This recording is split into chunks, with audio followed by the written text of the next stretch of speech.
ना ये सरकार मेरी है, ना ये रौब मेरा है। ना ये सरकार मेरी है, ना ये रौब मेरा है और ना ही बहुत बड़ा नाम मेरा है। पर घमंड है मुझे इस बात की कि मैं इस भारत की हूँ और ये भारत मेरा है, ये भारत मेरा है। मिट्टी में मिल जावा गुल बन के मैं खिल जावा इतनी सी है दिल की आरज़ू।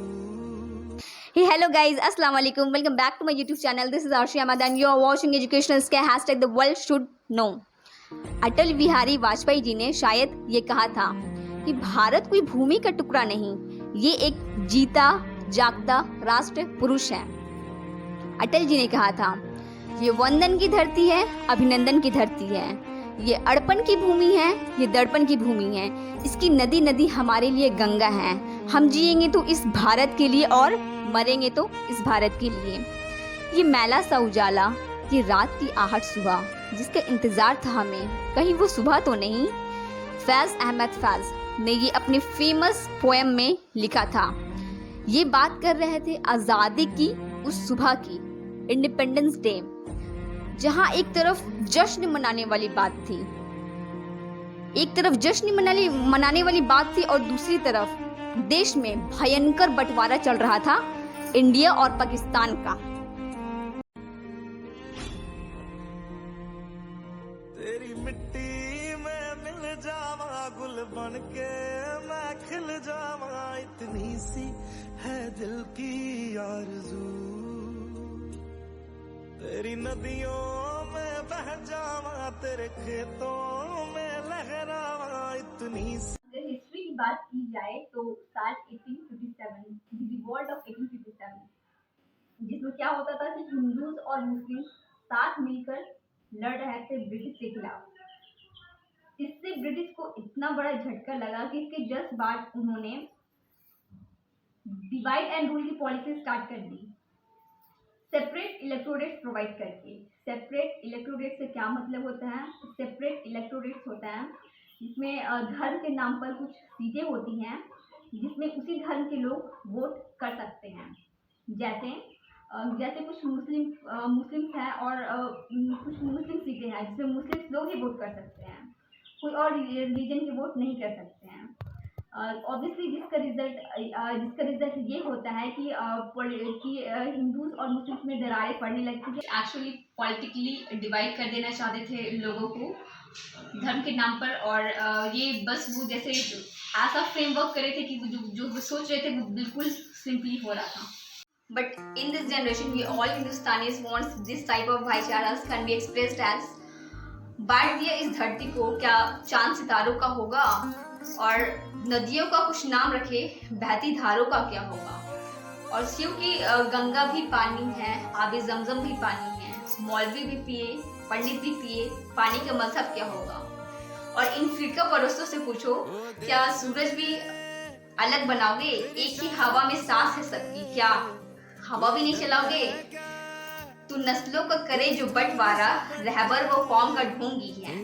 अब यहाँ एक सवाल खड़ा होता है जिसका जवाब मुझको नहीं देना है, जिसका जवाब हमको और आपको स्वयं अपने आप को देना है कि नस्लों का करे जो बंटवारा, रहबर वो कौम का ढोंगी है। और क्या खुदा ने मंदिर तोड़ा था या राम ने मस्जिद तोड़ी है जो इंसानियत भी तोड़ दोगे और इंसानियत भी छोड़ दोगे। But if we talk about today, तो यहाँ पर एक वर्ड आता है अखंड भारत, जिसका मतलब होता है अनडिवाइडेड इंडिया। बहुत से लोग इसकी बातें करते हैं, बट रियलिस्टिक वे में is it possible guys? Different people के डिफरेंट ओपिनियन हैं अखंड भारत को लेकर। कुछ लोगों का मानना है अखंड भारत का मतलब होता है आज का India plus Pakistan occupied Kashmir और चाइना ऑक्युपाइड कश्मीर, जो कि इंडिया को दर्शाता है। दूसरा, कुछ लोग ऐसा मानते हैं कि ये अखंड भारत का मतलब होता है 1947 के पहले का भारत, ये पार्टीशन से पहले का भारत। और तीसरा लोगों का मानना है कि इसमें इंडिया के जो नेबरिंग कंट्रीज होते हैं वो भी इंक्लूडेड होते हैं इसमें। लेकिन अगर हम अपने कंट्रीज के बारे में सोचते हैं तो जो सबसे पहला थॉट जो होता है वो आपके माइंड में क्या आता है? क्या आप देश की जमीन के बारे में सोचते हैं, लैंड या फॉरेस्ट के बारे में सोचते हैं, या माउंटेन्स के बारे में सोचते हैं, या तो फिर आपके माइंड में सबसे पहले जो सोच आती है, देश के लोग, देशवासी के बारे में सबसे पहले आपका थॉट आता है माइंड में। It should be very embarrassing if you imagine a country without its citizen. So we can say citizens play a very important role in a country. जैसे हमारे बापू महात्मा गांधी हमेशा नागरिकों के हित में सोचते थे। उनका मानना था कि नागरिक ही देश की पूंजी है। As we all know, वे हमेशा सत्य और अहिंसा के मार्ग पर चलते थे और वो सत्य और अहिंसा के मार्ग पर ही चलकर ब्रिटिश को घुटने टेकने पर मजबूर कर दिए। क्यों? क्योंकि वे हमेशा देश के लोग, देशवासियों के बारे में सोचते थे। क्या उनके पर्सपेक्टिव, क्या उनके बेसिस पर बेस्ट है, वो ये सोचते थे। और आज जो हम बहुत प्राउडली इंडिपेंडेंस डे मना रहे हैं, just because of hard work of Mahatma Gandhi and all freedom fighters. तो यहाँ पर एक पॉइंट आता है, हमें आज़ादी तो मिल गई है, लेकिन यहाँ एक बहुत बड़ा क्वेश्चन आता है कि क्या असल में हम आज़ाद हैं? एक तरफ इसमें कोई डाउट नहीं है कि हमारा भारत हर प्लेटफॉर्म पर एक बहुत बड़ा अपना धाक जमा चुका है। साइंस, टेक्नोलॉजी, एजुकेशन के प्लेटफॉर्म पर भारत बहुत डेवलप हो चुका है, लेकिन वहीं दूसरी तरफ अगर देखा जाए तो इंडिपेंडेंस, आज़ादी के इतने वर्षों बाद भी आज हम सब भारतवासी पॉवर्टी, अनएम्प्लॉयमेंट, करप्शन जैसे प्रॉब्लम से घिरे हुए हैं।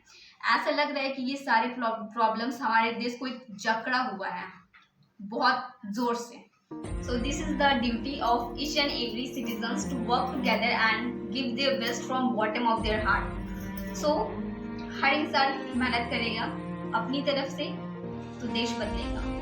और जितने भी लोग ये कहते फिरते हैं कि इस देश का कुछ नहीं हो सकता, ये देश ऐसा है, यहाँ के लोग ऐसे हैं, गॉसिप ज़्यादा करते हैं, यहाँ के नेता ऐसे करते, ऐसे हैं, ऐसे करते हैं, वैसे करते हैं, तो यार ये कहने से कुछ नहीं होगा। देश तभी बदलेगा जब आप बदलना चाहोगे। I am proud of my nation. जय हिंद, जय भारत।